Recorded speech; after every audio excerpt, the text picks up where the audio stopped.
other. He's a friend from work. I'm just a simple man trying to make my way in the universe. Don't you ever talk about me! The Killing Time Podcast with Lux and Cody.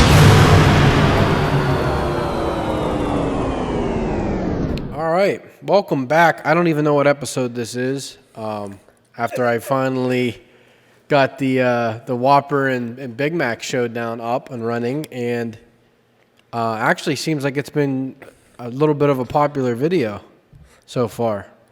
It's gotten it's gotten more views in that little time than most of our normal stuff does. So that's a good sign. So at least we know what's interesting and what's not interesting for the most part. This is episode 9. In case you cared. So we just have to be fat fucks and eat cheeseburgers to get attention. Is that what it is? Then I just might want to I'll just turn this over to a vlog.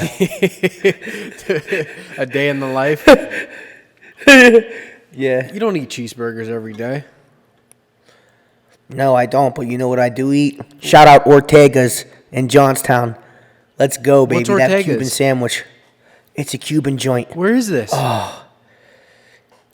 They delivered, so I can't even tell you the address, bro. I actually don't know. I've never even heard of yeah, it.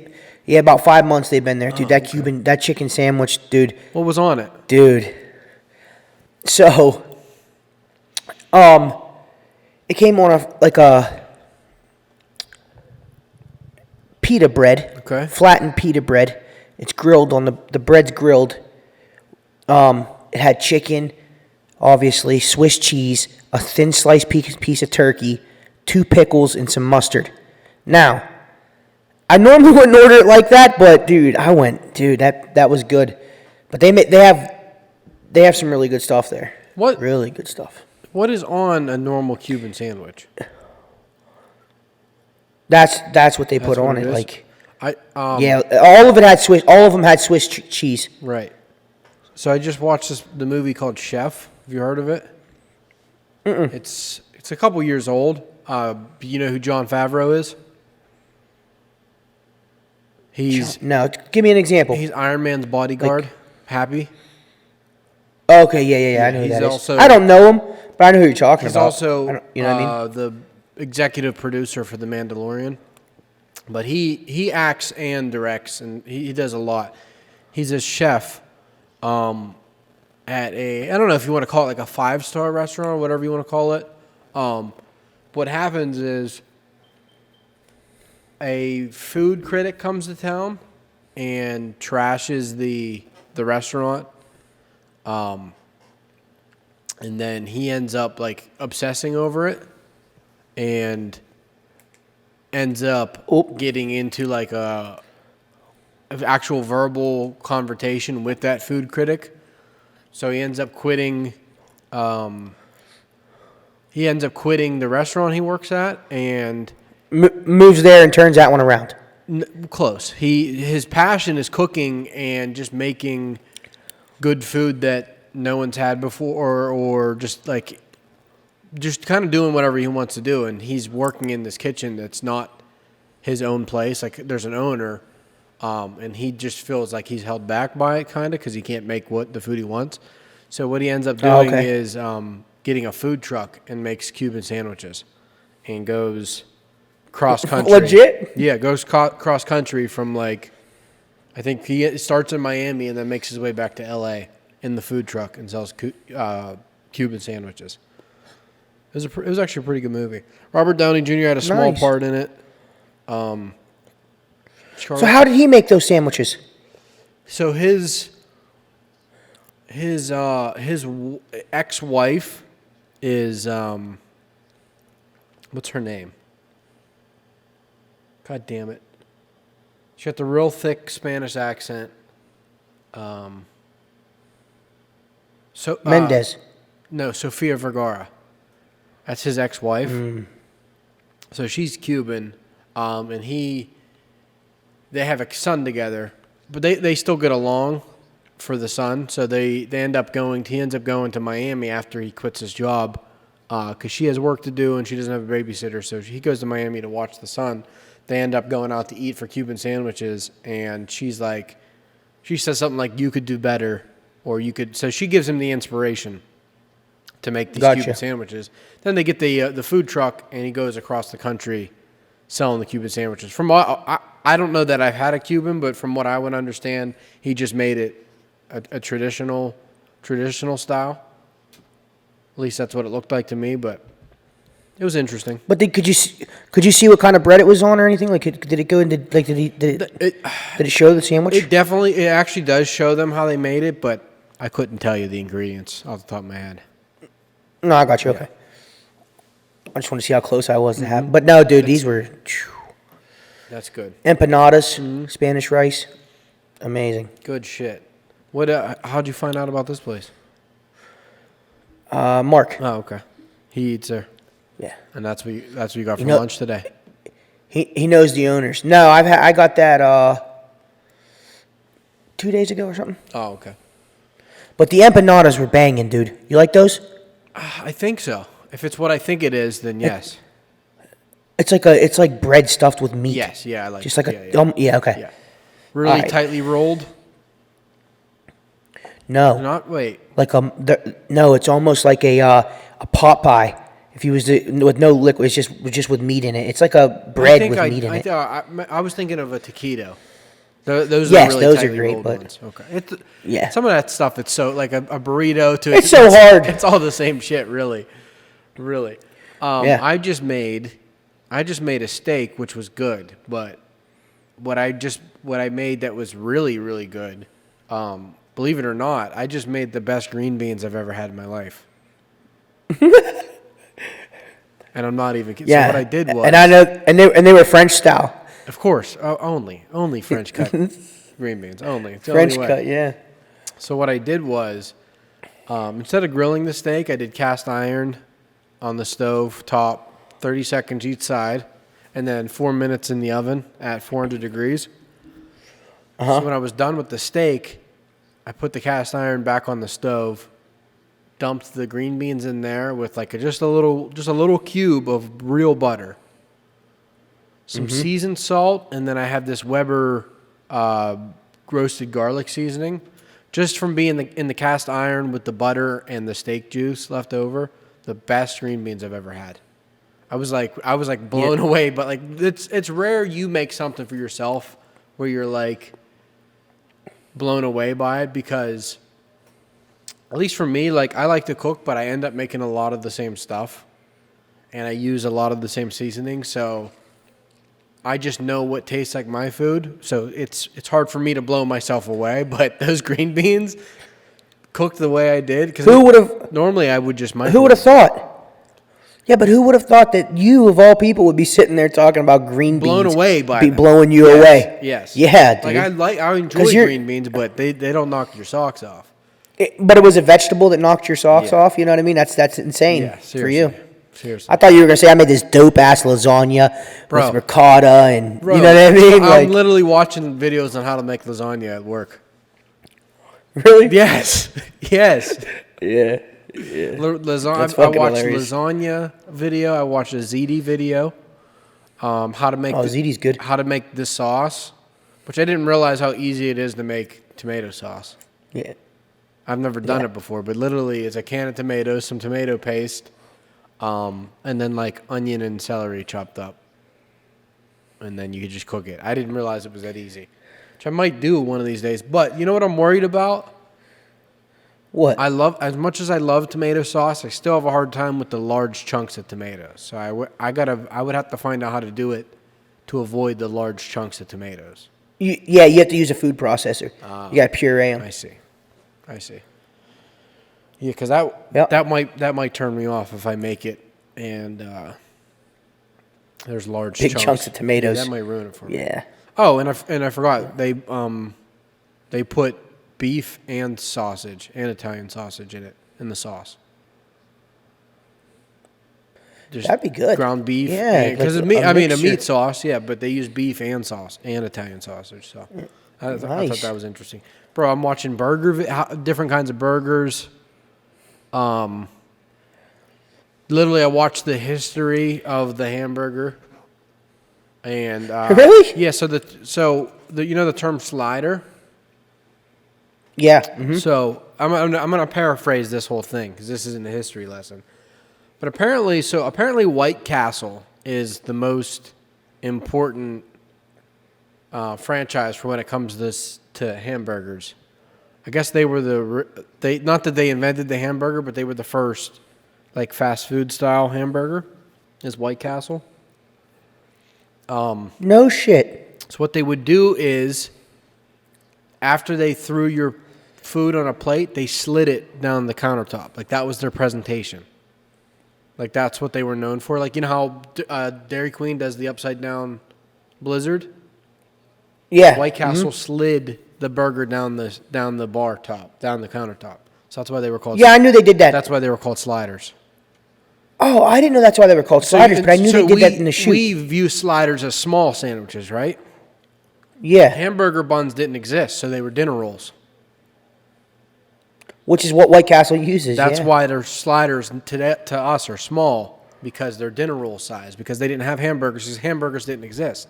Not that, like I said, not that White Castle invented it, but hamburgers became popular in like fairs, carnivals, things like that.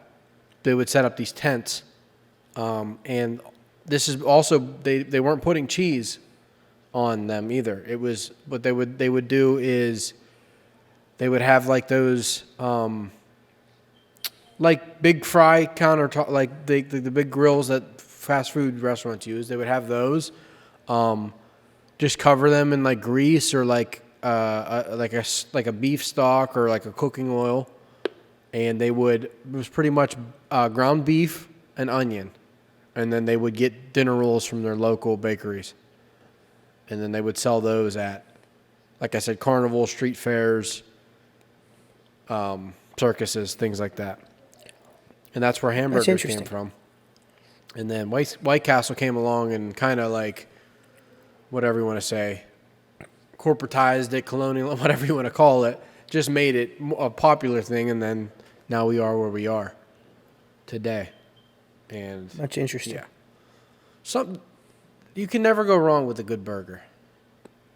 That's usually that's my go-to. Like, like if it's bar food, I might have to try the burger.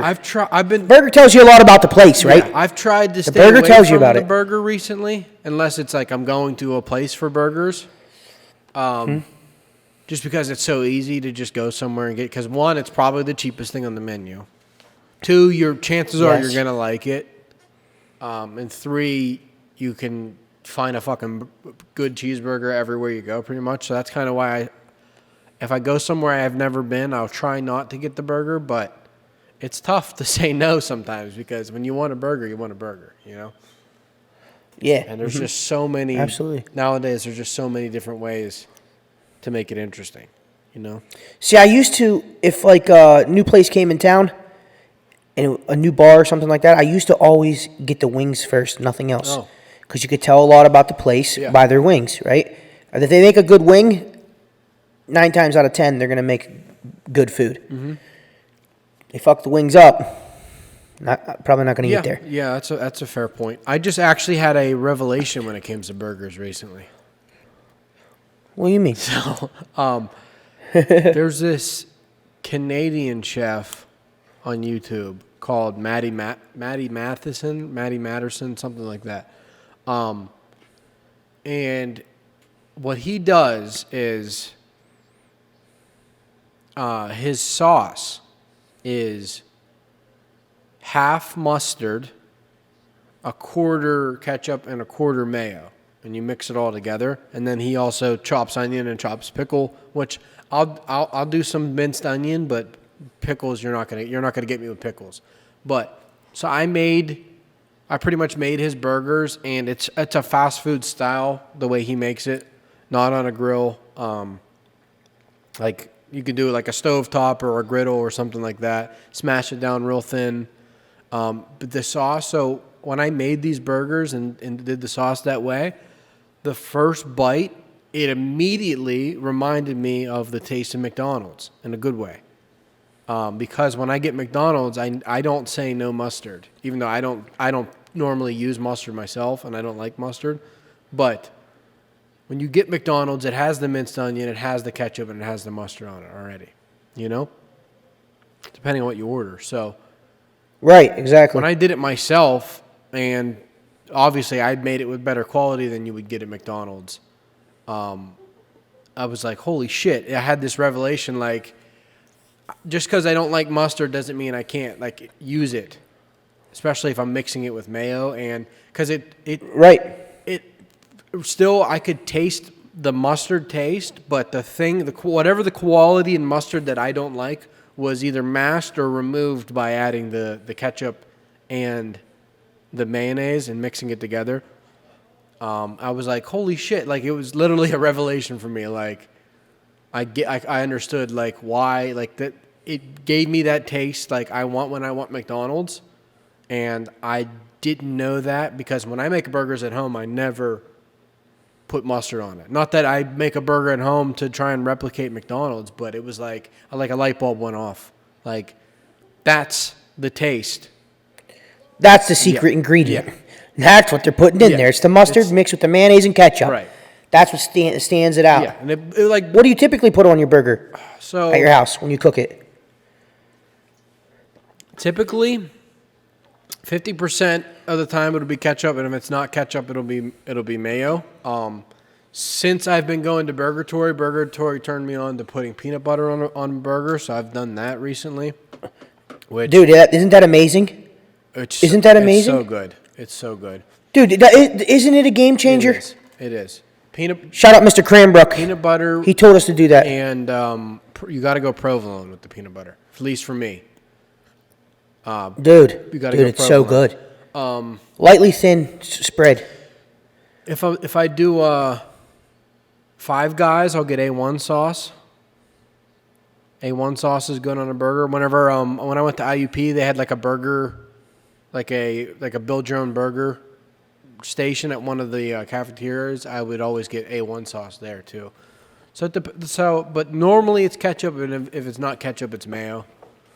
But now, like, if I know I want to make a fast food style burger, I'm for sure mixing the mustard, mayonnaise, and ketchup together. Put a little onion seasoning in it, or mince some onion if I have it. I'm definitely doing that again. That was good. You made us some badass burgers. Remember those burgers you made? Hawaiian style. Oh, yeah, those are badass. That was another YouTube find. He did something a little different. One of the best. I can't remember what was different, but pretty much Hawaiian roll buns. I think he used a teriyaki sauce where I used Hawaiian barbecue. Soy? Oh, dude. Yeah, Hawaiian barbecue. That shit was good. Heinz or fire. Sweet Baby Ray's, some Hawaiian barbecue, and then you just caramelize some pineapple. Caramelize some pineapple, Colby Jack, and then smash the burger down real thin. The rest is history. Yeah, it was. So I think Red Robin does a Hawaiian style burger, or they have a burger with pineapple on it. But I think they do egg on it too, which is weird. Egg, burger, and pineapple, or something like that. Yeah, I see. That's the sundowner from. I don't do the egg and stuff on the burger. I don't. You know what? I don't know if I even gave it a shot. I think I might have once. Have you ever had a sundowner? You know, Coney. I don't. That's what I'm saying. I think I gave it a shot. I might not have. I'm not sure. Actually. I like sundowners. I always did no mustard though. So it's weird. I just had a conversation with someone at work that's not from Johnstown, and I explained to them like what a sundowner is, and like how it is bad food, like in every sense of the way. Yeah, I mean, but it's good. Like we were talking about shitty food. Always been afraid. Like, and that Coney Island sauce that. Pretty much, like, I don't know for sure, but I'm assuming it's day-old hot dogs chopped up and then chili sauce, right? Like, that's what it is. Dude, and then arm sweat. Yeah. Scabs. Stacking them up. Yeah. Stacking them up the arms. Scabies. Yeah. Scabies. The whole thing. The whole 9 yards. Yeah. Yeah, dude, it's all perfect. I said that's the ultimate, like, 2 a.m., 3 a.m. food is Coney Island. Dude. Yeah, dude, and then dude, that's your alarm clock. Coney's an alarm clock. 5 o'clock on the dot, you're blowing the back of the toilet out. Easy. Easy peasy, 5 So- o'clock on the dot. It wakes you up. You sit straight up in bed. Luke's 21st. I took him to Coney Island at 2 in the morning, and then of course by the time we got to his house, he fed Coney Island to the front yard. Yep, exactly. I can only imagine. Yeah. Yo, let's not to move on, but I want to talk to you about this real quick. Please. I wanted to ask you while we're catching up. Have you ventured out in this? Have you done any snowboarding in this yet. storm or anything? I will be doing a lot of snowboarding though because I'm getting a season pass this year. I got to hook up on a season pass. Let's get on it. So I will Get be on doing it, bro. a lot of snowboarding because of that, because the prices are so ridiculous nowadays. It's to go on a weekend is like $90. So You got to just pay you got to buy the whole season. It just makes sense. I will be doing a lot If you- as much as I possibly can. I just got new boots. So I'm pretty excited. All right, yes. All right, so question. Yeah, I think I seen that on Venmo. You saw Venmo? Maybe I didn't. No. That's what. No, I think I seen that you got new boots on Venmo. I think I seen you paid somebody or snowboarding boots. Not to be a creep, No, but I you're was going fine, down you're through fine. looking for a transaction, and that's what made me think. I'm like, oh, I wanted to ask him if he's been snowboarding. Yeah. I was looking for this transaction that I did, but anyways, now let me ask you this, okay? So like, what's your ultimate? Oh, before I go there. Get a fucking GoPro. Find something decent. I want to see you fucking. I want to see you fucking hitting the slopes and shit, man. Okay. 'Cause I ain't gonna be up there with you. I'm too much of a bitch. But you get a GoPro, dude. I have an action cam. I can take some video. Yeah, use an action cam. Yeah, do some shit. Anyways, but so what's your ultimate after I just got off the slopes? Like go to you eat afterwards. What do you do? What do you like to do after you just get off the slopes? What's your Hot favorite thing to chocolate do? with marshmallow in it. That's is your the go-to? ultimate. Yeah, that is the ultimate. I can remember countless times on the way home from Seven Springs with my dad and my sister, and we're like 20 minutes away from the house, 30 minutes away from the house, and we tell my mom to get the hot chocolate ready. And then the way to really do it is to boil milk and not boil water. Yeah, boil dude. milk and mix the milk in with Have to. It's so thick and it's creamy. so much better. I just turned everyone on to work to hot chocolate because we have a coffee maker, and it's kind of like a Keurig, but instead of cups, they're like these powder bags. And one of the options, if you hit chocolate, it says chocolate latte, and then if you hit chocolate latte, there's one of the powder bags is just froth, so it's milk froth, and then you do a chocolate one, so then you have like this milky frothy hot chocolate. And then we have... Is this at work? Yeah, this is at work. Then we have all the creamer cups. We had peppermint mocha cups, and then for the fall, we had pumpkin. And like the one day, someone like made a comment about... You wasn't drinking the pumpkin. Oh, for sure. Pumpkin Tell me spice you weren't. hot You were chocolate. drinking the pumpkin? Pumpkin spice hot You chocolate, son of a for sure. bitch. I'm a basic white girl. Dude, I swear to God, your face just got whiter. I swear to God, dude. Yeah, I'm not even joking. It might have been the light. I'm a basic white girl, for sure. But someone Fucker. made a comment about me drinking coffee, and I don't drink coffee at all. And I was like, no, this is hot chocolate. And now, like, 3, 4, 5 people at work, like, have my recipe now for the... He doesn't work at Starbucks either, guys. just so you know. This is... Yeah, but hot chocolate is the go-to. Food, at Seven Springs, they have pretty much a KFC famous bowl. It's pretty much a famous bowl from KFC. That's my go-to at Seven Springs, food-wise, when I'm on the slopes. If I go in for a break. Do the slopes make you hungry? Oh, yeah. Oh, yeah. Yeah, dude. Isn't it weird? Yeah. And the cold, just getting something warm in you, for sure. So let me ask you this: Do you like find it? This is gonna be some weird shit I'm asking, No, go but ahead. I just want to get your take on it because I was out shoveling the other day. Yeah. And like I kind of like after I got back in, I kind of do you like find it an enjoyment to get out of your snow clothes and back into some like comfortable clothes? Like when you get home, does it feel like It's like aren't you like wet and shit? yeah. Even yes and no. I even mean, if it's sweat. if you're soaked at the end of skiing or snowboarding, couple things. One, you're probably not very good because you're spending a lot of time on the ground. Or you don't have good gear. Yeah, or 2, you don't have good gear. So normally I'm not drenched or soaked. But you don't sweat? Not too much. Not too much. That's why I get wet. I'm like, I'm sweating, but I am shoveling. I'm not Find a snowboarding. happy medium between being warm and not having too much on, and then also my suit has vents in it, so if it does get too hot, you can unzip your armpit, and then you can unzip the inside of your legs. So when you're going down the hill, some cool air goes in through your suit, so you don't. No shit. Yeah, they're vented. I'm such an idiot. I've always wondered what those zippers were. Yeah, I knew they were vents, but I'm like, who the fuck just gets hot and wants to? Yeah. I get it now. Now I get it. Yeah. And, Okay, so and if you notice, ski gear is not very thick, and it's insulated, but you don't want it to be like a down, because that's what makes you sweat. You want it to be wind resistant and water resistant. Those are the 2 big things. Outside of that, you're underneath, whatever you wear underneath, that's what's going to be there to keep you warm. But snow pants and your coat, they're there to keep the wind out just of a you shell. and to keep you dry. yeah, those are your shell. Yeah. The inner is what keeps you warm. Right. Gotcha. Nice. Cool, dude. I just know we got pounded with some snow, dude. Oh, it dude, seems I like it's love gonna be a good winter. I love it. Like, this is so, I don't know. I know, dude. The look of looking outside and seeing everything covered in white, like, it brings It's such just- a joy to my it's heart. nice. I don't know what it is.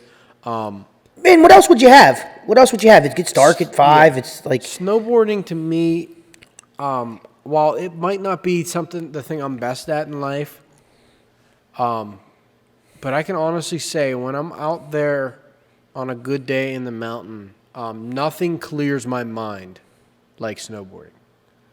Nothing like driving a car, playing guitar, being on stage in front of people. Nothing I've done quite gives me not the thrill of it, because it can be thrilling, but nothing clears my mind like being out there on the slopes.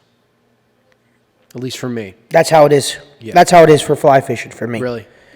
It's the only time that nothing else matters. That's it. That's how the best way to put it. It's like, yeah, you could go into detail and say it's this piece, it's a beautiful scenery. But it's really the only time that nothing else matters. I'm just doing that, right? I'm focused on that. Yeah, I don't know if it brings a freedom of so much like a feeling of, man, I'm free, but it just empties the head and you're just focused on one thing. It allows your brain to slow down, right, of everyday life. Love it. Yeah, I can understand that, dude. I know what you're saying. Yeah, and not that even it's definitely one of my favorite hobbies, but not that it's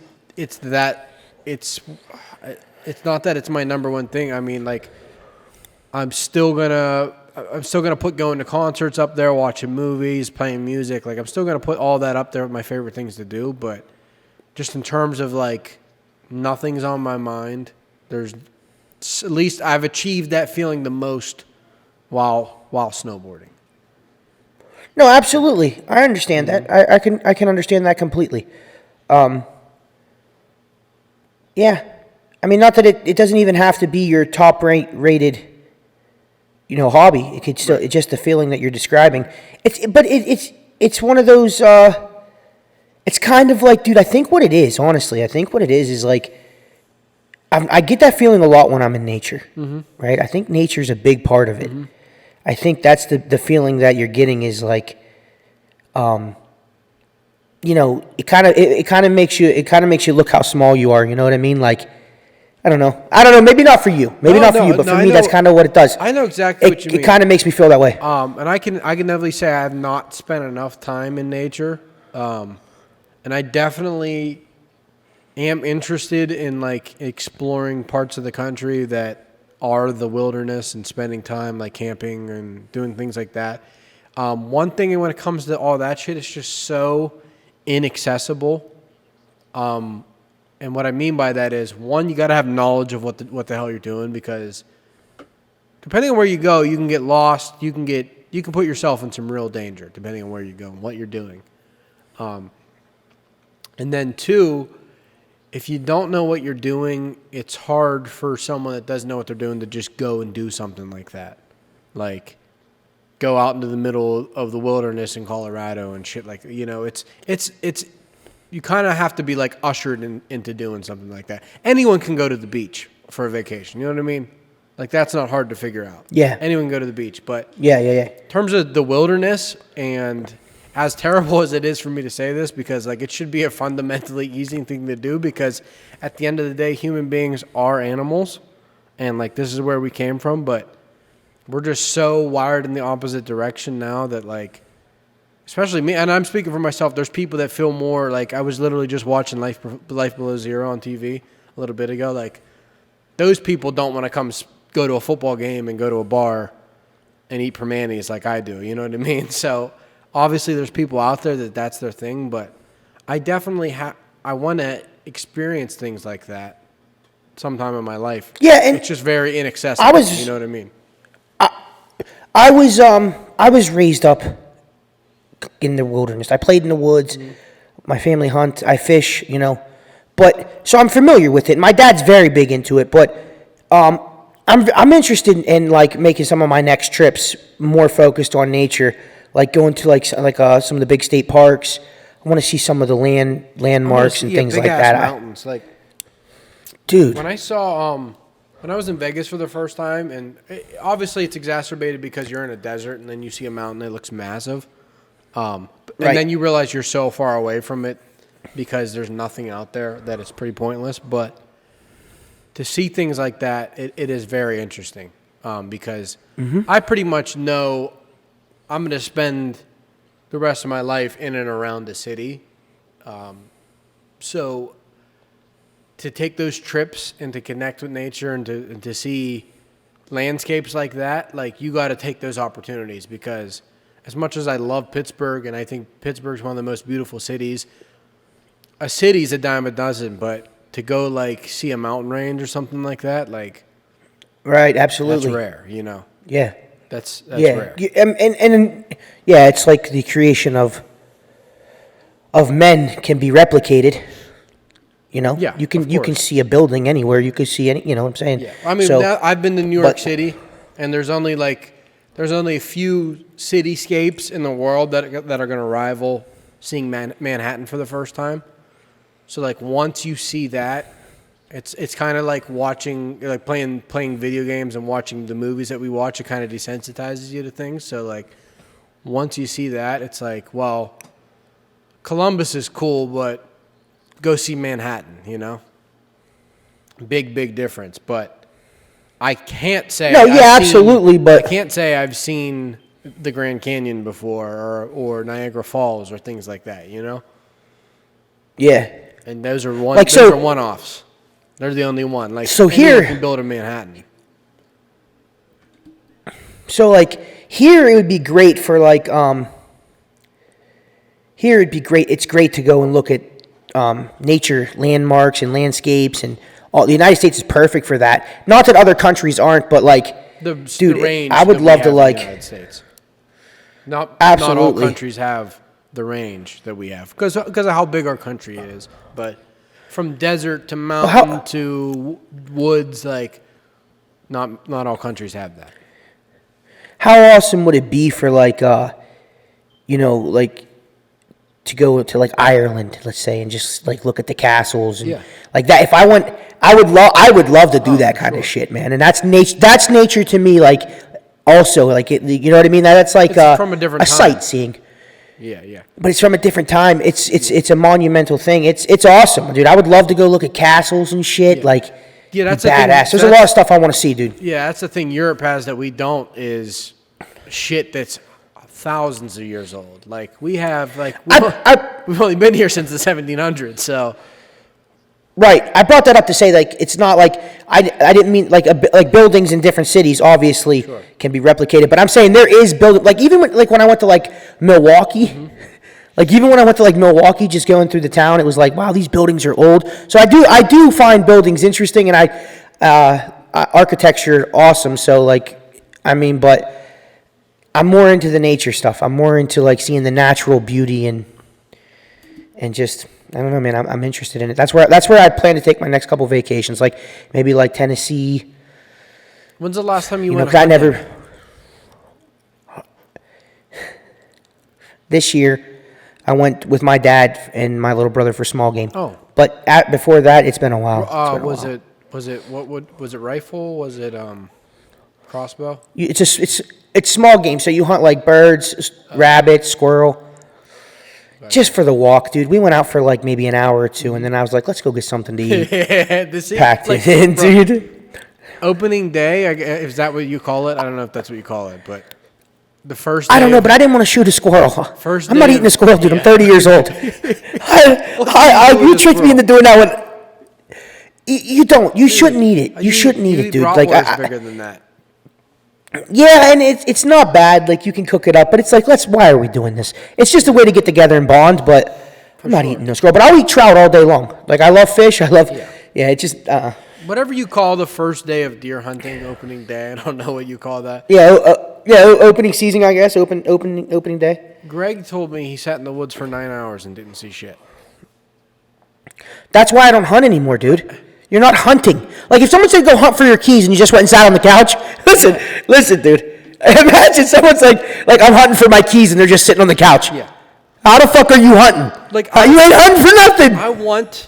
I can honestly say I want the experience of being in the wilderness, finding an animal, like preferably an elk, and killing it and harvesting it. I want that experience, but I don't know if I have it in me to fail and to fail for 9 hours. Like, I don't know if it's worth that risk. I know for a fact you don't have it in you. Get the fuck out of here. I can only imagine. This is it. Ladies and gentlemen, this is us walking into the woods. We've been there 15 minutes. We got our spots. Everybody's settled. We have walkie-talkies. All you would hear is, this is fucking stupid. This is fucking stupid. The fuck is this? This is stupid. Well, actually, I'm lying. The radio talk would have been like, could you imagine if the group of us that we all vacationed on went hunting? Yeah. Could you just imagine? Lux, the walkie-talkie chatter would never end. Lux, hey, Babbitt, is she picking up Coney? Is your mom getting Coney?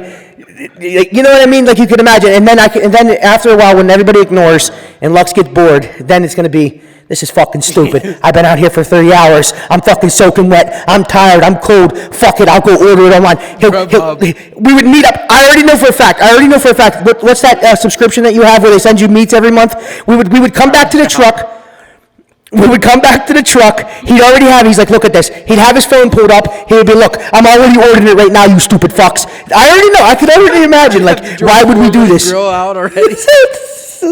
Dude, I already know. I know you'd be like, why would I do this? I got calluses. My blisters on my feet. For what? For me to sit in the woods? I already could see, dude. I could just see I it. got 9 pounds on the way. Yeah, dude. See, that's the I thing. can Like, see you. I don't. Like, I need to. Did you see anything? No, I put an order in. I could just see it, dude. I could just see it. I would need to be like one of those rich bastards that like pay to go to a place and like they make it look like they hunt, but they set the whole thing. Like, they wheel the animal out for you. Like, where do you want them? 100 yards? Nah, make them 150. Pow! Like, take a picture with them. Well, they unload a herd of them out of the back of a tractor and trailer. Just they're wearing roller skates and sombreros. Yes. I would need to do something like that, and that's not the way to. That's not the ethical way to do it. A hunting trip with you, the only way it goes successful, not saying we're going to kill anything, but the only way it's not miserable is if you put the whole thing together. If I do it? If we had to, if you put the whole thing together. If we had to talk you into it, oh God, dude, first hour, we're fucked. You're right. Yeah. But it would be interesting.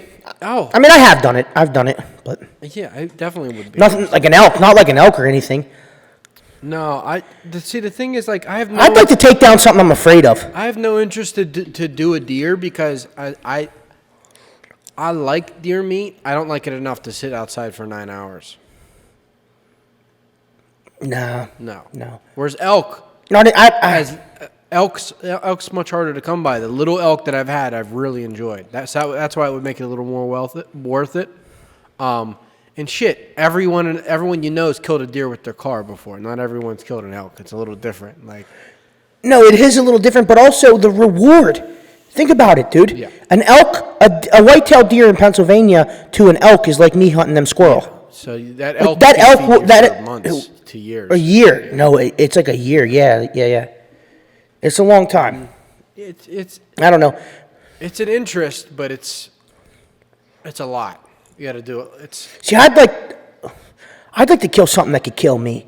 It's like a tiger. Like a grizzly, mountain lion, you wanna a eat fucking it, though? real lion. See, I don't want to go. See, that's what I don't want to do. But let's just say, like, without my moral concept, all right? Like, I don't want to go and shoot a fucking lion in the jungle. but but the if I had- thrilling aspect is what you're saying. From the thrilling aspect, dude, I'd love to kill a No, I fucking get- I beast. get what Like, you mean. that would be like, holy shit, dude, I took down a fucking. But I don't know. Not to get preachy, but I'd it's rather- such a shame that like humans have destroyed the planet so much that's a thing. Like you don't want to go kill an animal because it might be the last one. But there was a time where like if you didn't kill the animals, they would kill you. You know what I mean? No, you want to know why? You know why I don't want to go kill it?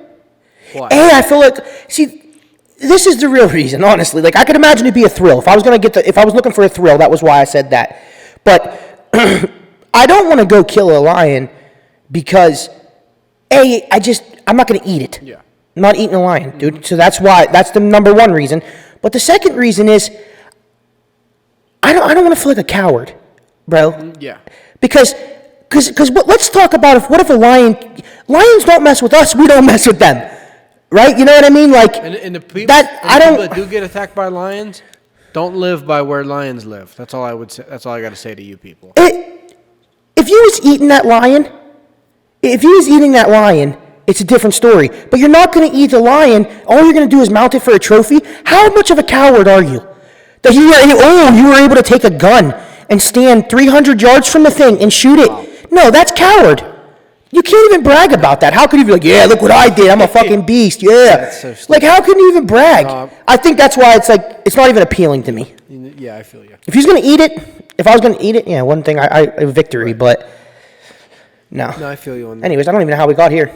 No, me either. But I was talking about the woods. yeah, and now we're killing lions. Yeah, now we're killing lions, but So let's see this. Let me see how many. I'm gonna see how many lions kill people each year. Go ahead, you're good.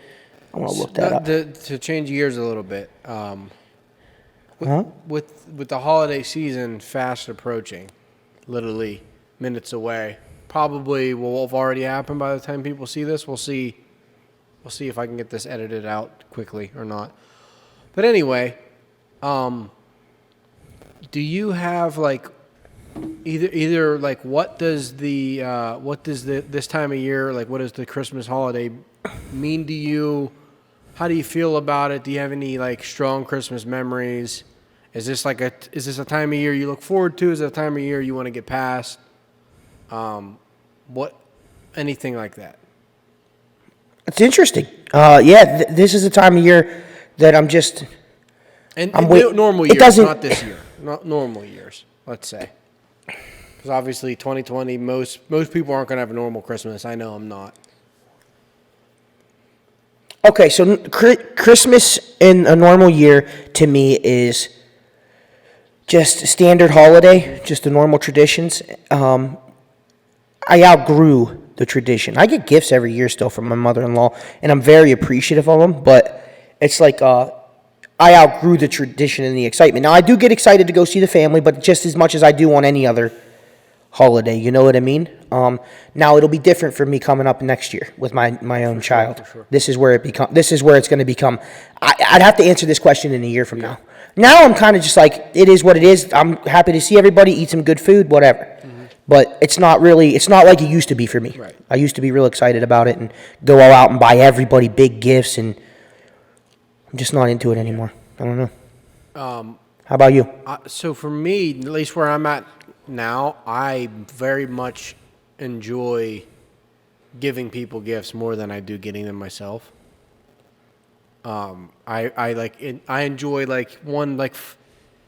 getting the thing that you know they wanted, or two, like surprising someone with something that they didn't think, or like getting something you know they're gonna use. or turning Sure, them on to something new. Like I enjoy doing shit like that. So that's what the excitement normally for me is. And then Is the gift part of it, the gift giving, aspect giving, of yeah. buying someone? But the buying someone the gift, Yeah. surprising them with the gift. Yeah. So normal years, which it hasn't been really the same. Not that this is I'm gonna Not that I'm gonna bring things down here or anything, but it definitely hasn't really been the same since I lost my grandfather on my mom's side. But the big excitement for me was always going to my grandparents' house. Because the main tradition there was, of course, the big meal, which is the best part. But then we would do a gift exchange, and we would always do it from youngest to oldest. So instead of it just being like mass chaos, everyone takes their turn depending on their age, opening their presents, and then do you know what the pickle is? Like the Christmas tree pickle? So I don't know where. No, I have no idea. I don't know where this tradition started, but essentially there's a Christmas tree ornament that just looks like a pickle, and someone hides it in the Christmas tree, and then we would see who could find it the quickest. And then whoever found it the quickest got like candy or got an extra present or something like that. So that was like one of the traditions we would do is find the pickle. And then like or you would be the person that got to hide the pickle and like find the place in the tree to like put it behind a different ornament or bend a branch in front of it or just find a way to disguise it. My gram actually for the longest time had a tree that spun. She like put it on this platform. And the platform had like a little Christmas village in front of it with all these like houses and then Trains and houses. Yeah, I know what you're and saying. then the tree literally spun. So that was Wow. that was real fun to put the pickle on to find the pickle on the spinning tree. But yeah, we would all just get in my my grandparents' living room and then like I said, take turns from youngest to oldest, going through all the presents. So that was definitely something I always looked forward to. And that hasn't been the same in some time, but nowadays, like, yeah, I'm kind of where you're at. Like, it is what it is. I definitely enjoy the family aspect of things because Sure. as time goes on, like, you get to the point in life, and, like, I understand it, but you got to, like, find excuses to get your family to like, want to be around each other. And, like, holidays Right, exactly. usually, like, at least everyone in the back of their mind knows, like, they're going to be around each other over the holidays. So, yeah, it'll definitely be weird this year, but I think if anything, it's going to make, and this isn't just holidays, it's going to make our perspective on things so much better going forward. I think people are going to cherish things, the things that we've missed out on in this past year, going to events, being with family, things like that. I think people are going to cherish it, but I'm just worried that, like, I feel like our country has such a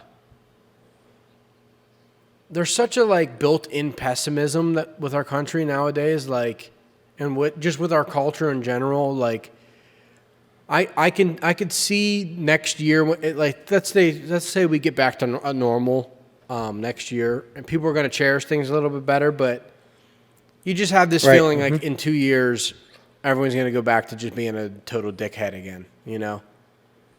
And it's like, I just have like such a pessimism about our society and our culture as a whole. And then like with the with the short attention span that everyone has, like, we're going to cherish going to concerts again, but then in 2 years, or we're going to take things for granted more. And like, that's what I'm worried about. But at the same time, like, that shit's out of my control. So it is what it is.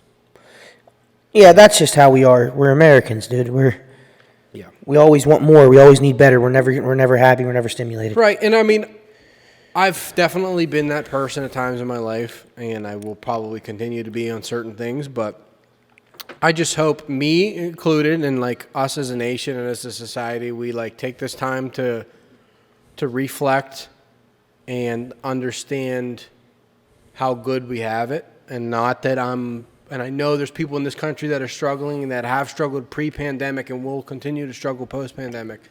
And I'm not oversimplifying it and I'm not overgeneralizing, but just saying as a whole, I hope the people that are missing out on things right now, I hope, me included, we kind of, gain some perspective and, we just cherish things a little more next time around. No, that makes perfect good sense. It's just very hard right now in 2020 to find any kind of optimism. Yeah. It's not easy. It's very, very challenging to look at it on the bright side. And what you're basically saying is you can just hope that everybody in 2020, whether it be things you missed out on or whether or not it be family, anybody can just take a step back and reflect on things and, take a look and say, we're not always guaranteed everything. No. We're not always entitled to everything, right? We have a lot of rights as Americans, but we're not always entitled. Mm-hmm. The entitlement mentality is really something that creeps in on people, man. They tend to think that they're entitled, like this is what we should have. And reality check. When you work in the public like we do, you see it up front and center, and you see how bad it is. Yeah. And you could see it. You could see it spread across a family of different generations too. Like absolutely. It's bad. But we don't. Yep. None of this shit better be in your New Year's resolutions. We don't play that bullshit. We already talked about this. Fuck that New Year's resolution bullshit. Just be a better person. Just be better next time. Yeah. We don't want to hear your New Year's resolutions. Yeah. No, right? We don't. No, we don't. We have no fucking desire for that. Hey, that shit's a bunch of bullshit. Quit smoking today. Don't wait until the Monday first. Never comes. Quit it today. Monday never you know comes. What I mean? Like, Dude. We'll see. We'll see how. This is going to be a good one. This is going to be a good one. What is there something that the holiday season and no, I'm not even going to say that. Never mind. Is there something in the holiday season that you aren't looking forward to, that you don't look forward to, that you wish didn't happen, or what's the biggest? Yeah, Christmas music on repeat. Christmas music. Okay, that's my biggest one. On repeat, absolutely. Yeah. Yeah, Christmas music on repeat, yeah. I've heard Jingle fucking Bells. Make some new Christmas music. Make new Christmas music. I don't like Christmas music. I don't like it at all. I think it's tacky. I think it's shitty. I think you're an asshole. No, I'm just kidding. The thing is, Christmas music is, as long as you make it Christmas, it's okay. But to me, it's shitty music to begin with. They just happen to be talking about pine cones and fucking juju berries and whatever. Like, make it's actually not. It's Mariah Carey, really. Make it good music. That's the worst part. That's the worst part. They don't make it good music and then turn it into a Christmas song. Like, right, exactly. Yeah. That is the big drawback, I say. And for me, yeah, that's probably the worst one. And obviously the crowds. The retail. Yeah. Retail, I mean, obviously, that's what you signed up for. But dude, I have to tell you this. Please. Oh my God, I can't believe I forgot, dude. How did I forget this? So, I was at the shopping plaza right across the street from where I work, and if you've ever been to that plaza, it's a rat race, dude. So I was coming in front of the Petco right beside the Best Buy. Dude, listen, I'm on the phone with Mark, okay? So I'm on the phone, I'm talking to him. I'm just creeping 20 mile an hour. Dude, I don't know what happened. I look up, all I see is Blue Mask ripping off, saying, what the fuck? I jacked the brakes, dude. This dude stiff arms my car, the front of it, dude. I hit this dude. Listen to me. Mark's on the phone. Listen to me, dude. Listen to me, dude. This is fucking true. Dude stiff arms my car. He turns, so he's not looking at me, right? He turns, he faces me. All I see is Blue Mask. He rips it off, says, what the fuck? I slam the brakes, but it's wet and slushy out. So I'm sliding. He pushes himself off my car, falls back on the pavement. Right? So he's laying there. I didn't run him over, dude. I stopped, but my car's kind of skid, dude. I didn't. Mark's on the phone, and I'm like, "Oh shit, dude! I just hit some dude." He's laughing. No, yo, you ready for the best part? You ready for the best part? I don't even get out to check on him. I roll the window down. Dude, I swear to God, I said, "Hey, you okay, man?" Dude, I was listen, dude, listen. He says, "What the fuck?" and then pushes off my car. I wouldn't have seen him if he didn't have the blue mask on. I didn't see him. He has salt and pepper hair. He's in a black Patagonia vest. You know what I'm talking about, dude? Like, he's just, dude, it's dark as shit. Rainy. It was rainy, black top. Dude, I yelled out the window to him. I said, "Are you all right, man?" I am so, like an asshole. Like an asshole. I'm still sitting in the car, dude's drenched. Wet. It was rainy and snow, dude. Still sitting in the car. Like an asshole. I'm sitting in the car. And I'm like, "Dude, are you all right?" He comes up to the car. He's like, "Here's the window." You cracked it down to like... Hey, dude, I basically did because it was cold as shit out. It was raining and ice. No, so I rolled the way down. I'm like, dude. Yeah, dude, listen. He comes up to the car. He goes, I swear to God, dude. He goes, "What the hell, man?" I was like, dude, I'm so sorry, dude. I'm so sorry. I grabbed him by the jacket arm. I'm like, dude, I am so sorry. He goes, "Yeah, well, I want to be pissed off at you." True story. He goes, "I want to be pissed off at you, but I almost did this to a lady 2 days ago, so I can't even be mad at you." I was like, dude, I'm so sorry. I was like, oh, man. You weren't looking. No, dude. I can't believe I'm about to say this. Everybody's about to know the truth. Oh, no. I never turned on my headlights. Oh, no. I never turned on my headlights, dude. In your defense, you're in a lit parking lot. So I was, but it wasn't lit enough to see the guy. Oh my God. I thank God he had the blue mask. But COVID saved his life. The mask saved his life, actually. The mask actually saved his life. Dude, it was crazy. And then I was like, "Taylor, did you just hear that?" And he's like, "Yeah, dude, I heard all that." He was on Bluetooth. He was still on Bluetooth. He was laughing his ass off, dude. He was laughing. But, yeah, so the guy was like, "I can't even be pissed at you. I want to." Yeah, dude. Yeah, man. We was just talking shit on that parking lot. Yep. How busy it is and chaotic. So, ladies and gentlemen, I got my first hit. I tried to run. I did the hit and run. I tried to run, but I was spinning. It was slush. Wow. That's interesting, right? So you ran a dude over in the parking lot. I didn't run him over. I hit him, and he pushed himself off of me. You ran. Yeah. What did he try to Derrick Henry you? He tried to get away from me. Like, he tried to give himself some more separation so I could stop. What a piece of shit I am. Running old dudes over in Johnstown parking lot. Hey, so I got my first. I was gonna tell him, like, "Hey, if I didn't get you, COVID would, right?" Right. You know what I'm saying? So I just basically, he's just like, "I want to be pissed at me." I'm like, "Thank God you're not. I'm glad you're okay. Merry Christmas." That's great. Now get home to your kids and wife. Shit. Do you? Yeah, dude. Interesting. Do you have a favorite Christmas memory? Yeah, dude. I have a favorite Christmas memory. I want to tell you it right now. I got a scooter, Razor. You remember the Razor scooters? Okay, when the Razor came out, I got the Razor scooter, and I'm in my kitchen. And I'm messing around on this Razor scooter, right? Because we had a big hardwood floors in the kitchen. And my mom comes over, and she's like, "You don't know how to ride that thing. Let me show you." Shit. And these are you know the Razor, the fold out joint, right? Oh shit. Dude, she's like, "Let me show you." They're like, "No, Mom, I'm trying to bunny hop. Just hold on a minute." She's like, "Bunny hop. Let me show you how to bunny hop this thing." True story. She gets on this thing. She starts strolling across the kitchen floor, tries to do some kind of bunny hop, but all she did was pull the front end up and shot right on her back, dude. Of course. Now she's laying there screaming for my dad. She's yelling for my dad. "Oh, I can't move. Long story short, Christmas morning, my mom went out on a stretcher that morning. She literally, the ambulance came. She couldn't move, dude. She couldn't move.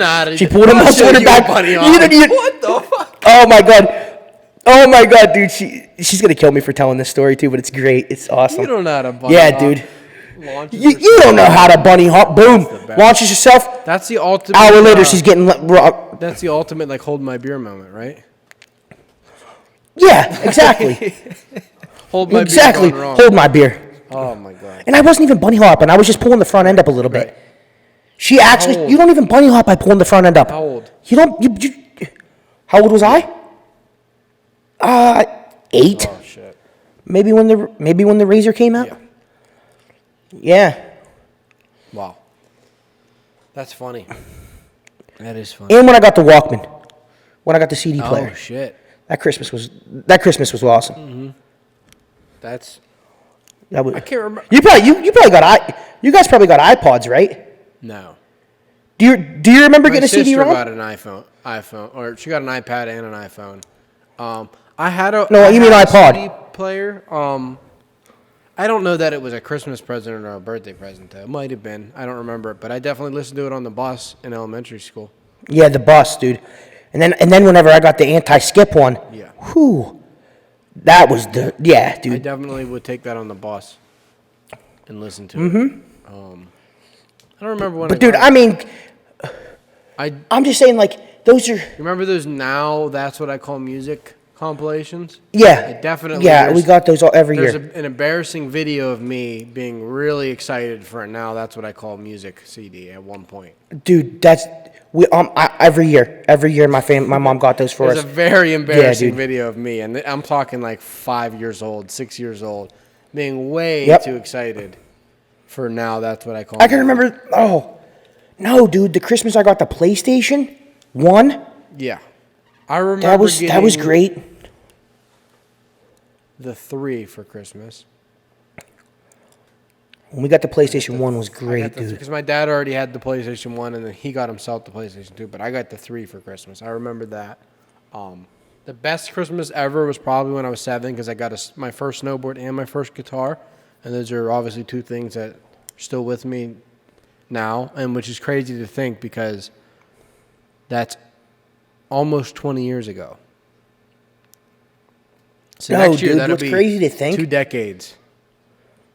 What's crazy to think, how much of a piece of shit am I? I've gotten both of those gifts. And I don't do either of them. I've gotten both of those gifts when dude, I told you that before. I've had more guitars than a person that actually plays it. But yeah, dude, I've gotten a snowboard too. I've actually used a snowboard, but never on slopes. I've only ever went down big hills and stuff. That's funny, dude. I've actually gotten both those gifts, and I don't do either of You them. got to try snowboarding. Nah, I'm good. Thanks, dude. Oh, did you hear the Greg story? I'm cool. Bro, could you imagine me coming down snow-covered? I would look like a guy, Jack Frost. I'd look like a goddamn snowman. Well, The Greg? there's the story of when I taught Greg how to snowboard. Yeah. Oh my God, dude, is that a funny story? It's hilarious when he tells it. So basically he took North Face. What's the slope that you ride? North Face. That's the Yeah, he that's the takes. steepest one on Yeah, so he takes North Face on his face. Yeah. He went down face first on North Face. Yes, he did. Yes, he did. In front of everyone. I said heels to the right, or I said toes takes you right, heels takes you left. See you at the bottom. Sayonara. Yeah, is that equivalent to throwing the kid in the river to teach him to swim? Yeah, yeah, it is. Yeah, only you can snap your neck on a snowboard. Or drowned, but drown, either but- way.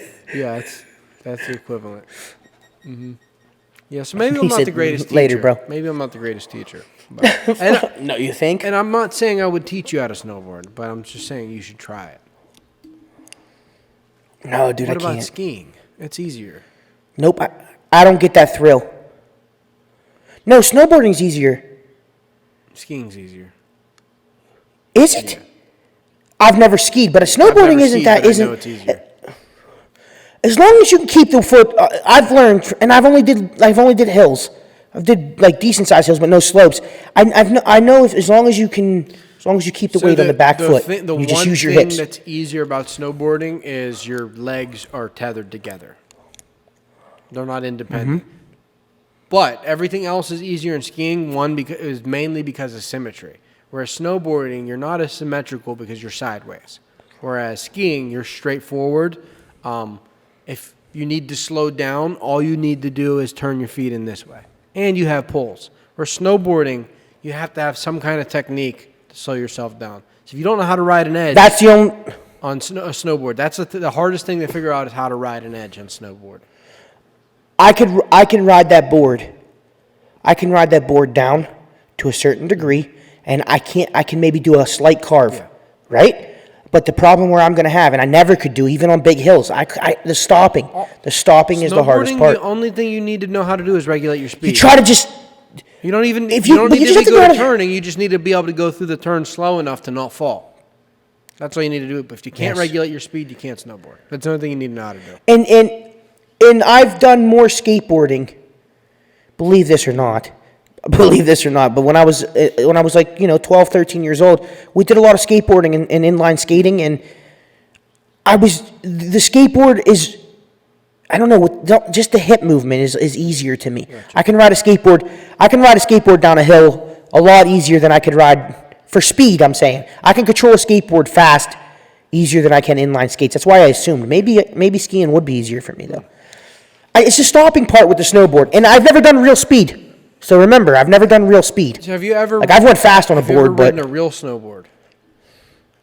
yeah, with bindings and boots, With a and metal I've done edge? the whole joint. Yeah, oh yeah, I've done all People that. think that can't snowboard. I'm like, well, have you ever been on one? Like, yeah, the plastic one. I'm like, no, if it doesn't have a metal edge, those plastic No, ones aren't dude, and they're so snowboard. much better. Those Dude, the real ones are so much better. They're heavier. They actually that move. plastic thing, Like they go for through. $25, you get a dollar store. That's not a snowboard. You're That's a sta- sled you stand up. No, you're standing on a sled. Yeah, exactly. You're standing on a can't- sled. you Yeah. can't carve. No, And I've been in the real. Yeah. really, when it comes to Never went real speed though. I only carve when I have to on a snowboard. I don't like to carve. I like to go straight. Yeah, you like to go fast. Yes, as fast as possible. Now I'll tell. when I snowboard and I'm not just cruising and I want thrill, the reason I go as fast as I can is because I don't have the talent to do tricks and hit big jumps and ride rails. I don't have the talent to do any of that shit. So the only place I can get thrill is just going a straight line down a steep ass mountain. That's the only place I can really get the thrill out of it. Because if I do that other shit, I'm gonna snap my ankle or my neck or my wrist. Because I'm going to wipe out all the time and get concussed. So I just go as fast as humanly possible and stay away from trees and people. Isn't it crazy, dude? It is crazy how age changes us. Yeah. Listen to you, dude. Listen to you. Like, but how if this is 17-year-old Lux, 16-year-old Lux, dude, you're talking about hitting them jumps. You're talking about grinding that rail. You're trying that shit. I know you are. I know you are, dude. At that age, I'll still go through. the risk. What I like is tabletops, and tabletops are like rails, but the ramp rides you right up to it, and then it's a big wide table. Like think of a picnic table. Yeah, I know about it. I like to ride Yeah, I got it. those because it's like it makes it look like I'm doing something cool. And also if you can also What do you manual 'em? what's that? Do you manual it? Just ride right across it. I don't do anything. You can't like bring your. You don't bring.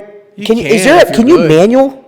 Yeah. Are you? Can do people? Is that a trick on a You can snowboard? I know they 50-50 do it in. too, where you turn your board like if Dude, if what was that 50-50 is snowboarding like game? if you turn it this way. Like if you ride your board in a straight line, 50-50 is like to turn sideways. You can do that too, but That's the boards board slide. Yeah. on the tabletop. Yeah. Dude, what was that game? SSX. SS Tricky. SSX. SSX. I believe so. Yes, it is, SSX dude. Tricky. Yeah, it was fun. SSS, dude, that was awesome. Shit. Yeah, I remember that. So, yeah, I don't know. I don't do the. Remember, dude, I don't do the roller coasters. I don't do the speed stuff. And if I don't feel like I'm in control enough, I won't do it. We'll get you there. I can't. Just like we'll get you You on know a roller what? coaster one of these days. Yeah, good luck. But hey, and I know you ain't carrying me.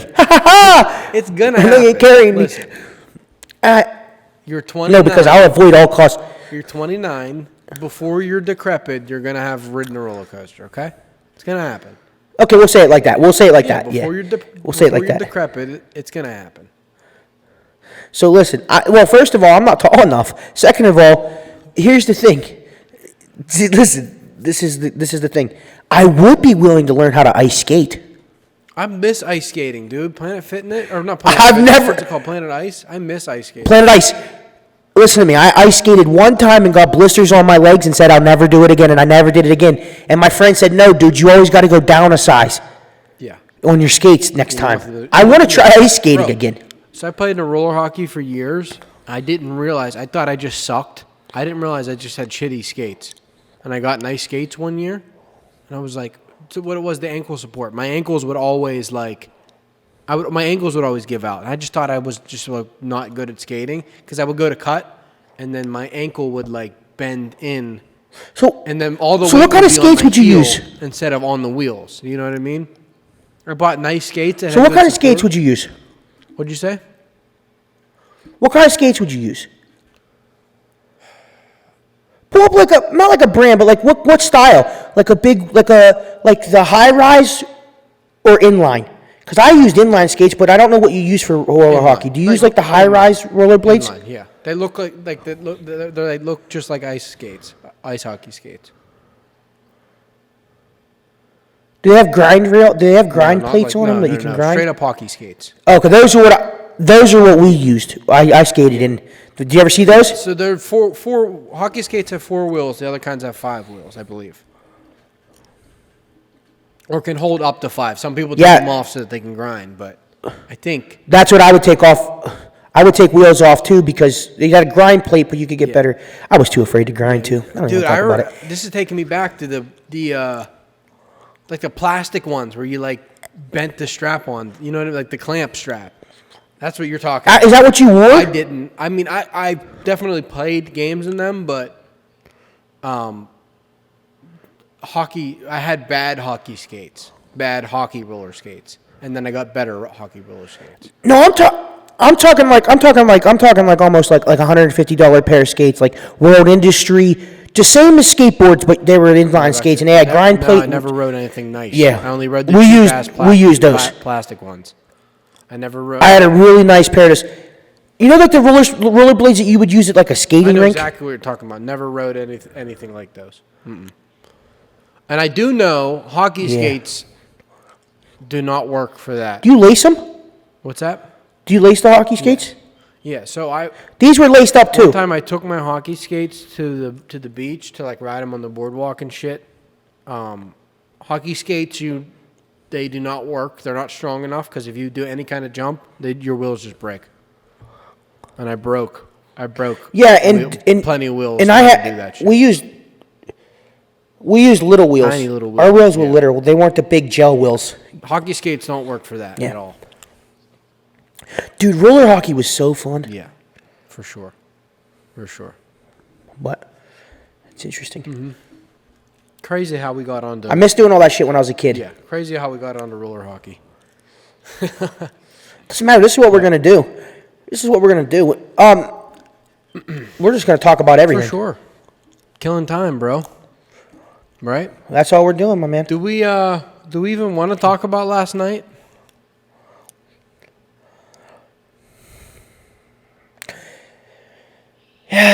What a shit show. Yeah, I mean, dude. Oh, let me tell you. Okay, mine's gonna be short and sweet, right? Because that's just how I am. I'm always that way. So here's what last night reminded me of. You know, this is all I could think about.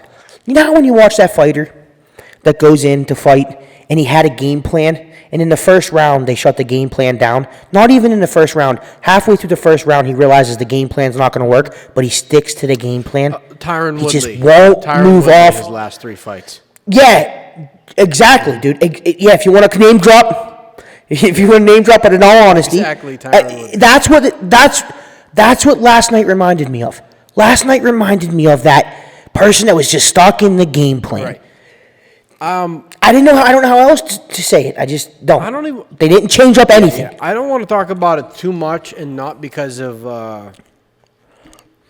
how our emotions tied to it being fans. I'm just tired of sounding like a broken record because the last 3 or 4 times we've talked about this, I've said the same thing. It's the same issues. It's the same issues. And I expect professionals to be professionals. And it just seems like the blatant and obvious to us either isn't blatant and obvious to them, or they think like, oh yeah, we know it didn't work, but this time it's going to be different.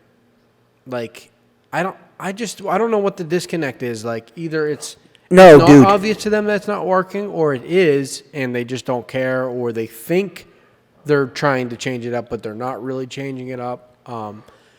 I can honestly say, and as painful as it is to say this and feel this way, and hopefully it was just an enigma, Ben Roethlisberger's probably not played as bad as he played in that game. And there was There was a Jacksonville game where he threw 6 interceptions. So, but I still think we scored like 40 points in that game. So, I don't think Ben Roethlisberger's ever played a game as poorly as he did last night. Bro, because that was what I'm saying. There was no creativity. Listen, their whole season has been what I said, that analogy that I used. Their whole season has been that way. They designed this team to play one way, and that's the only way they play. Dude, quit dipping your fucking head to the left. He keeps throwing a hook. Quit. Right. But they won't. They just keep dipping that fucking head. They just keep throwing them short passes. Listen, they were giving Ben shit for not throwing the ball. Dude, the dude hasn't thrown the ball more than 10 yards, 15 yards all season. Like, no. He's not even looking downfield. Just like I said, our offensive scheme is the sole genesis of all of our problems. All of our problems stem from our offensive scheme. Now, having said that, you do expect certain people of a certain caliber to overcome that.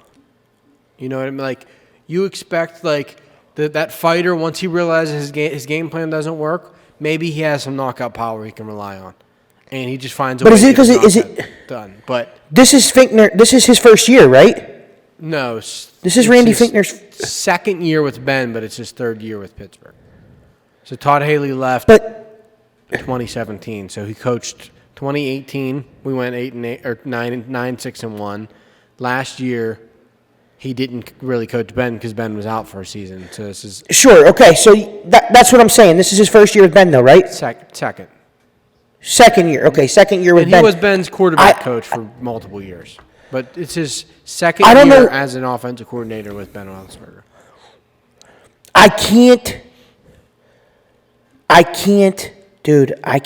can't blame anybody but coordinating. Mm-hmm. I can't, dude. Maybe I'm wrong. Yeah. Maybe I'm wrong, and maybe I just don't know. And I don't know. I'm a dumb fuck. But the coordination, the coordinating on this team, at some point, like, and I went. There's got to be this reason that Ben didn't step up and just make a play call, make a play change. But he's so designed. It's like they made an agreement this year that they said, hey, we're going to play this way, and this is the only way we're going to play. We're not going to play any other way. Come on. They haven't showed any kind of creativity, no kind of, I don't want to be a dick, but maybe they just, I don't know. They haven't changed. When you're punt, fumble, punt, 3 and outs, I can't take anymore. Not a single first down. And I should have said 3 and out. I should have said that.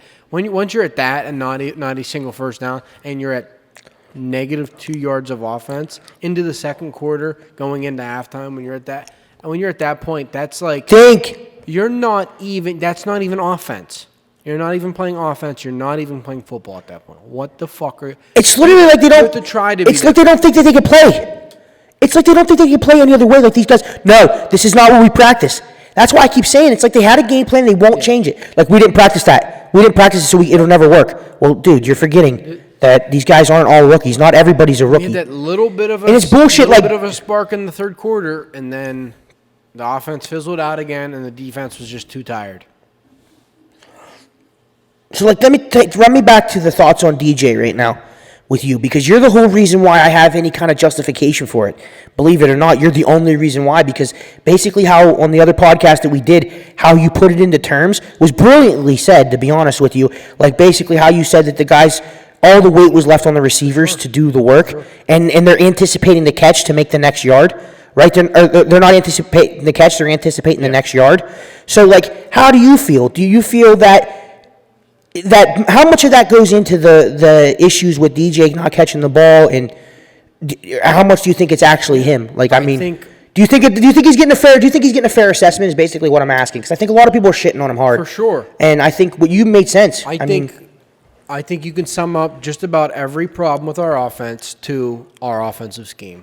I think just about every problem, from the way the line blocks, to the way the running backs run, to the way the wide receivers run, to the way the ball is thrown, just about everything. Whenever you distill an entire offense down to 2 seconds, and that is obviously the plan, Collinsworth keeps talking about Ben Roethlisberger throwing the ball in 2.2 seconds or whatever. That is by design. That does not just happen by miracle. That is simply done by design. When you distill an offense down by 2 seconds, we're talking literally 2 fucking seconds. The entire offense is distilled down to 2 seconds. Over and over and over, week of practice, game. Everything is 2 seconds. Well, it's once you're at week 11, and this is when shit starts falling apart. 11 straight weeks, you've been built on 2 seconds of energy. Exactly. Everyone except for the person with the ball in their hands. Everyone is built on 2 seconds. So that means blocks are held for 2 seconds. That means routes are run for 2 seconds. All right? So that means Ben's thoughts are for 2 seconds. Ben does not read beyond 2 seconds. Exactly. So our receivers downfield don't get separation anymore. Well, if Chase runs a 10-yard route and Deontay Johnson runs a 2-yard slant, by the time the ball is out of Ben's hand, Chase didn't even get to his cut yet. He didn't even get to his cut. So what is the point? He doesn't even get to finish his route before either the ball was batted down, the ball was dropped, or the ball was caught and tackled.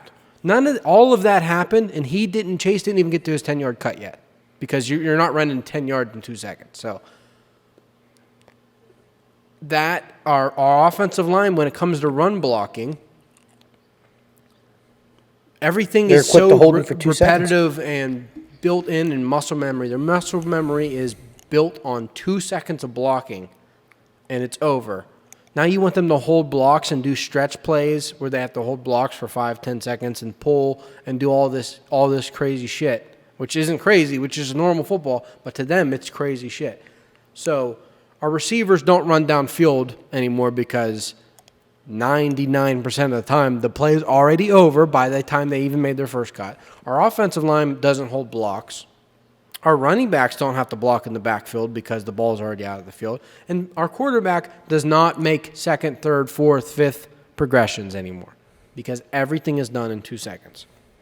So, okay, of course, he's going to have a hard time putting the ball downfield whenever for a full week of practice and for 4 quarters of football, everything's done in 2 seconds. Having said that, a player of his caliber, he should still be able to overcome it, and he should at times be able to overcome the system and find the open receivers. But it doesn't help when you're 14 weeks in, your entire offensive scheme is distilled down to 2 seconds of football. Yeah, okay, so beautiful sense of painting the picture for us, because that makes it perfect to understand. It's not an exaggeration. It's actual, right? So Ben isn't thinking for more than 2 seconds. So when he's put on the thought and it's not working out, obviously mistakes are being made. But here's my next question to you. Okay, I got another question for you. How much, let's say, lack of credit? I don't know how I want to put this, but you'll make sense of it. How hard are we being on the coaching staff and the offensive coordinating staff in week 14 to expect a change? I mean, that's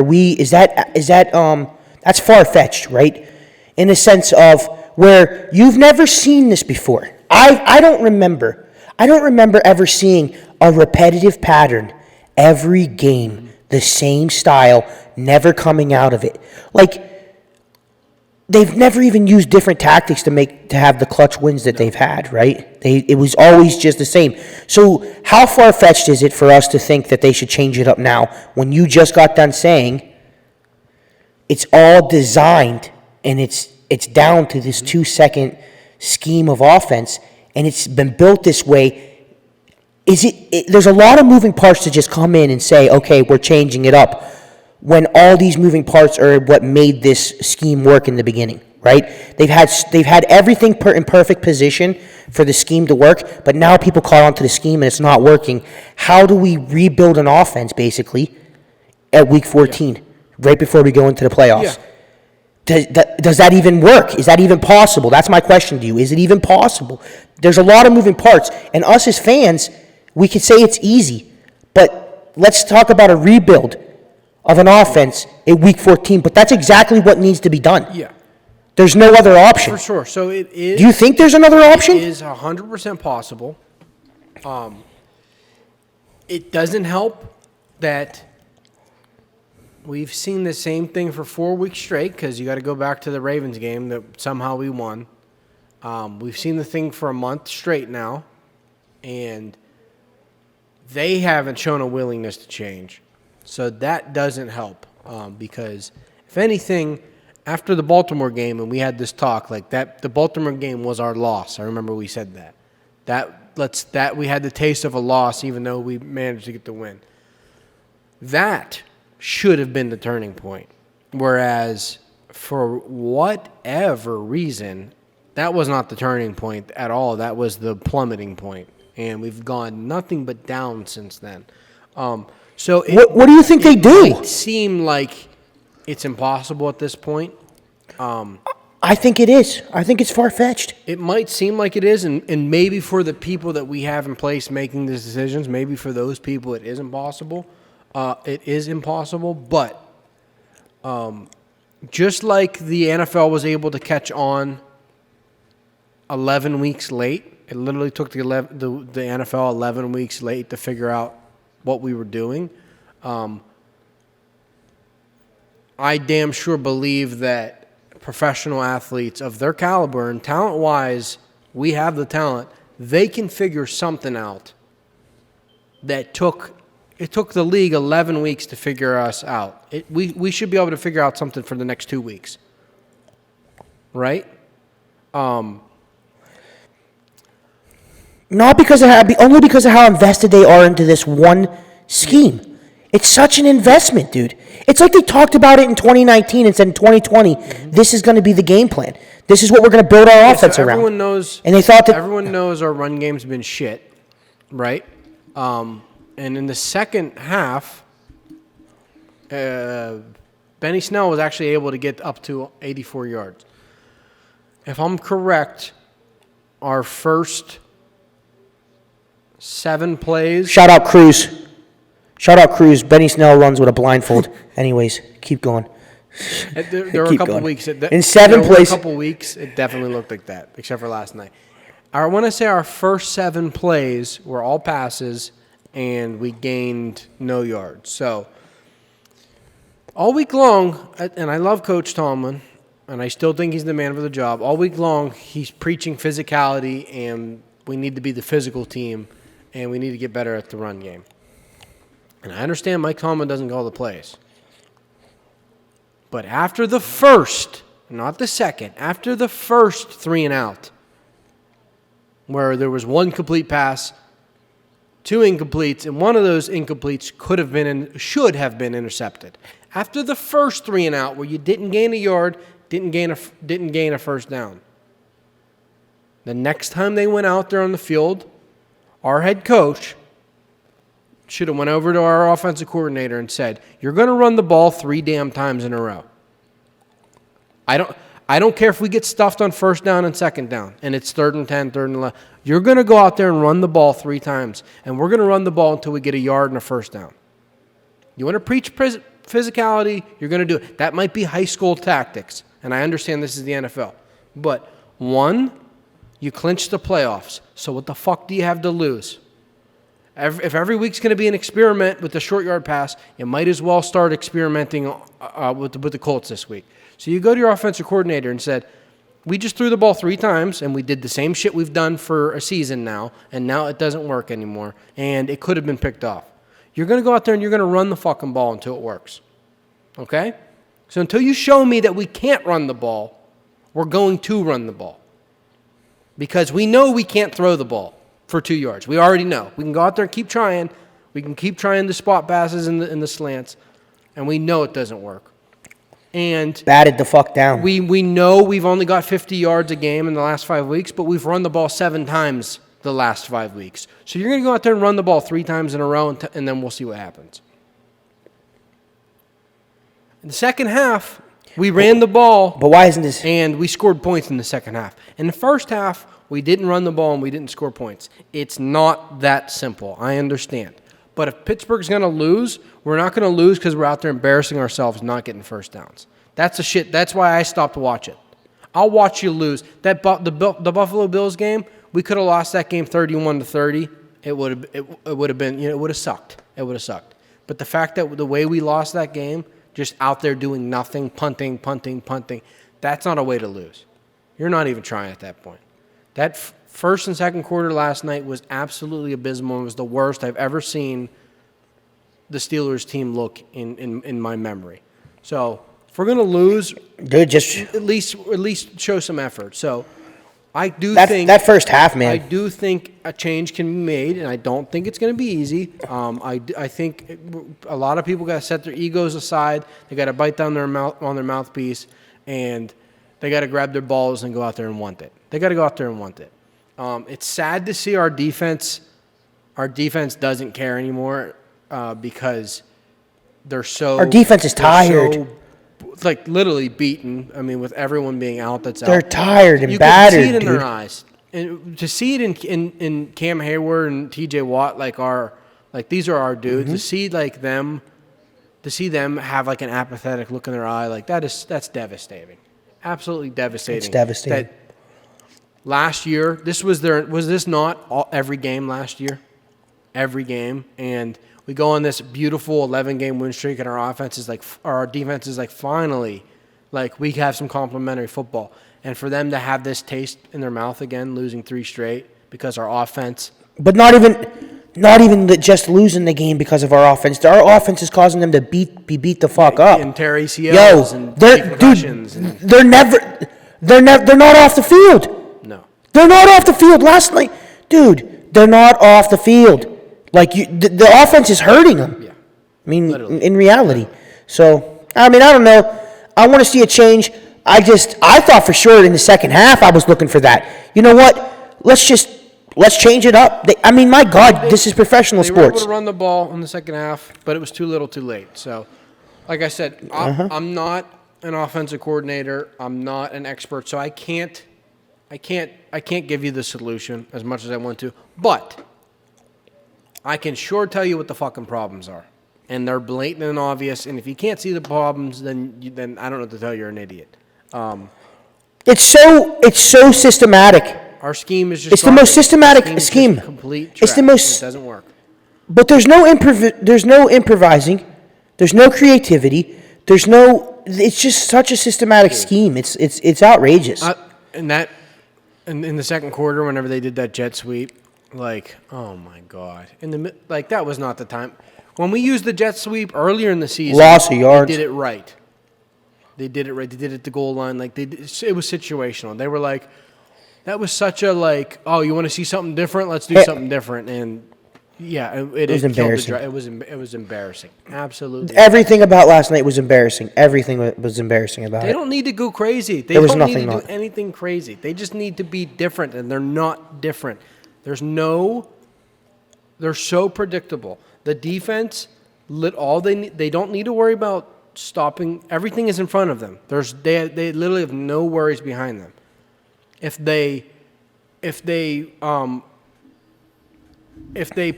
cheat to the pass, it's a 2-yard slant.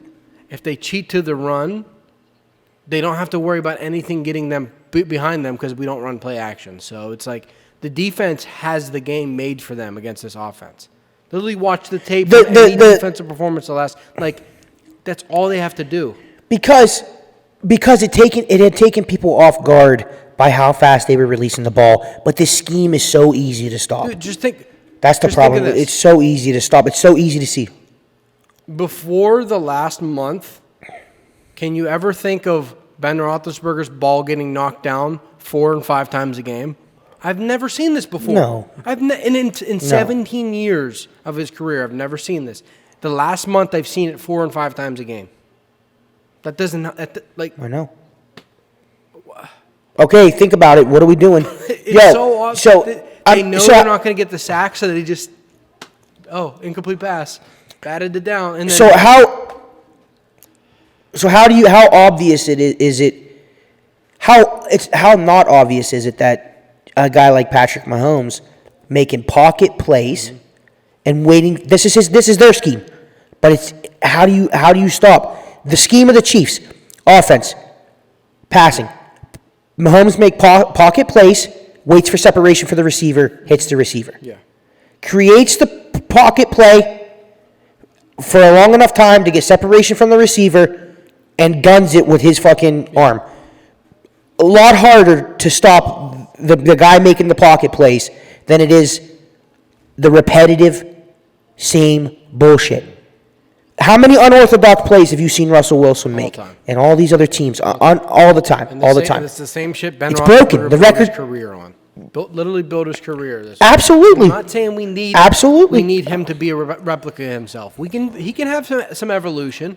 We can keep him in the pocket a little more. We don't need him out there running around getting destroyed. I understand that, but there's a That first down play. That's a first down play. Man, I could hear him now saying, "Man, the Pittsburgh Steelers are leading in third down conversions with that quick Ben Roethlisberger at the line getting the ball off in 2 seconds." Yeah, third down conversions, having that specialty under your belt, but not building your whole scheme around it. Literally, you know what I mean? Not building your whole scheme around one thing, everything. Yeah, it was. That's what I said. That's what I said to everybody. I said, "Listen, Ben. I will say this: Ben should have had a little bit more veteran knowledge. He should have had a little bit more sports IQ whenever he was making some of them decisions. I think personally, decisions and because he's been in the game. Accuracy was bad. I believe, but this year, the end result. I'm sorry. Whether it be winning the Super Bowl, whether it be winning the championship, who knows, right? Is all going to be a test to the coaching staff and the coordinating. The failure, the same way. We failed. This team fails. It goes back to the coaching staff, the coordinating, the scheme. It's all whether we win or not, because we're not relying on these players. I mean, yes, DJ dropping the ball, Juju got lit the fuck up and fumbled the ball. People fumble the ball, things happen. But for the most part, right? For the most part, when these players were winning and we had great momentum, these players were playing with authority. Sure. We couldn't have asked Chase Claypool to play any better. We couldn't have asked these players to play any better, right? That defense was playing with authority. So I don't attest this to the players. Yeah, the drop passes. Sure, the drop passes are a problem. But when it all comes down to this season, it goes back to that scheme, the coaching. They're the ones that are either going to make or break this. They're either going to turn it around for us. I don't necessarily how many times have we done this podcast over the last couple weeks, and it's been not bitching about how the players have been playing? Yes, again, the drop passes, I understand. But it's been all about that scheme. The bitching has been about that scheme. It wasn't, you didn't come on here and say, "I wish that this so-and-so could play better." You came on and said, "This guy can't play to his best of ability because of this reason and this reason and this reason." And it all goes back to the scheme. We know our receivers are good. The coaching staff, they need to step up and make a difference. They need to change it. The entire NFL, Week 8 and Week 9, was saying, how can you stop the Steelers when they literally have talent everywhere? Take Juju away, they got DJ. Take DJ away, they got Chase Claypool. Washington coming and making big plays. No one got hurt. No one got COVID. We didn't lose anyone. Nothing is different at all. So you can't really blame the players. Yes, there are times, there's situations where the players should have overcome things, but it's to me so blatant that the system's what's held us back this last month that if I can't look and say, normal cases, I'd look and say, I hope Ben gets better. I hope Connor can run the ball. I hope this person can catch the ball. Yeah, some of that can be said, but we know that it all goes back. So I'm counting on right now that the coordinating on this team, the offensive coordinating, the coaching can all put something together, and we can turn this offense around and just come out with a bag of tricks, something different. And we're relying on them. Yeah. I'm relying on them. If they come out and they change that scheme up and the players fail to execute, then we're talking a different story. But if they're going to keep running that scheme, they're setting their players up for failure. Yeah. They're setting them up for failure. So, now what do I know? I don't know, Dick. You know this, obviously. I don't know shit. I just talk, but I'm saying this one's on them. This one's on them. It's so blatantly obvious. But I guess we'll see. At the Colts and the Browns. Yeah, we'll see. So, I mean, the only good thing is we know we're in the playoffs, but I don't know. Whatever that's worth at this point. But it was good talking to you. Glad we got to bang this out. Feel like Oh, yeah, dude, for sure. They have no clue. Every time I try to schedule this, I got to talk to 2 publicists, and then they call a manager, and then the manager calls, and then you got a doctor's appointment. It's like this is the most business guy, the most busy guy in show business over here. I can't get a hold of this guy. Yeah, I understand, man. I was happy to be able to free my schedule so we could get this done today. It's hectic out here, man, but, always grinding, always working, trying to keep the hustle up. You understand? You know how it is, man. Trying to make a name for myself. I'm out here. I almost had Kevin Hart fill in for your place. He had the night off. And then if it wasn't him, it was going to be The Rock, but I'm glad we were able to pen you down. You'd have a better chance of getting Kevin Hart. You. I'm glad we was able to do this. Yeah, I'm glad we was able to do this, man. I was able to free up some time. I set some people aside. Hey, just so you know, I turned down some big business for you, bro. Sure. You know it. You know it. But you know what? What's big business to me? They all wait. Ain't nobody going anywhere. That's right. They'll wait. All right, brother. Good talking to you. You too, my man. Night, everyone.